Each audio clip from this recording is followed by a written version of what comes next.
Sesuai dengan arahan Presiden RI Joko Widodo, sepanjang tahun 2022, Kementerian PUPR tercatat telah menyelesaikan berbagai proyek infrastruktur, baik di bidang sumber daya air, jalan dan jembatan, pemukiman atau cipta karya, hingga di bidang perumahan dan infrastruktur berskala kecil di seluruh Indonesia.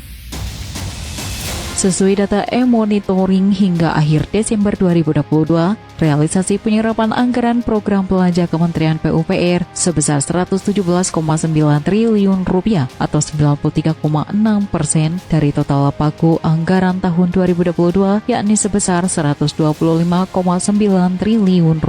Dalam belanja infrastruktur, Menteri PUPR Basuki Hadimulyono menekankan seluruh material yang digunakan harus produksi dalam negeri. Apabila terpaksa impor, maka harus diketahui Direktur Jenderal dan bila benar-benar tidak ada produksi dalam negeri. Berdasarkan data, capaian penggunaan PDN dalam belanja infrastruktur PUPR tahun 2022 mencapai angka sebesar 93,4% atau senilai Rp112 triliun dari rencana sebesar Rp120 triliun.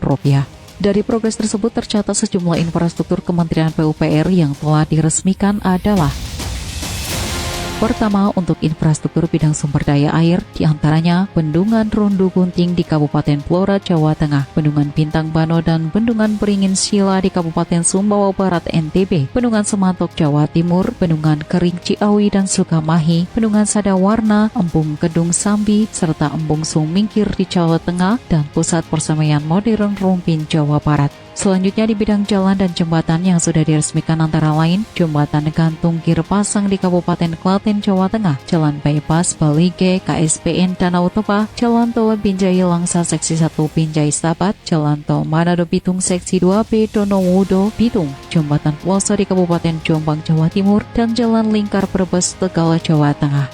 Sementara di bidang permukiman atau cipta karya yang sudah diresmikan antara lain rehabilitasi SDN Ngelinduk 3 di Kabupaten Grobogan, Jawa Tengah, revitalisasi Pasar Johar Kota Semarang, Jawa Tengah, penataan kawasan pantai bebas di Kabupaten Simalungun, Sumatera Utara, penataan kawasan Pulau Rinca, serta penataan kawasan pantai Marina KSPN Labuan Bajo. Terakhir di bidang perumahan yang sudah diresmikan pada tahun 2022 antara lain Rusun Ponpes Al-Quran Az-Zayadi di Sukoharjo, Jawa Tengah, dan Rusun Yayasan Bakti Bapak Emak di Jombang, Jawa Timur. Untuk mendukung pemulihan ekonomi pasca pandemi, Kementerian PUPR juga melanjutkan program padat karya tunai PKT berupa pembangunan infrastruktur yang melibatkan masyarakat atau warga setempat sebagai pelaku pembangunan, khususnya infrastruktur berskala kecil atau pekerjaan sederhana yang tidak membutuhkan teknologi. Antara lain P3T, GAI, OP, irigasi dan rawa, pemeliharaan rutin jalan dan jembatan, revitalisasi drainase jalan, PAMSIMAS, Sanimas, Kotaku, Pisau, sanitasi ponpes atau lembaga keagamaan, dan rumah swadaya.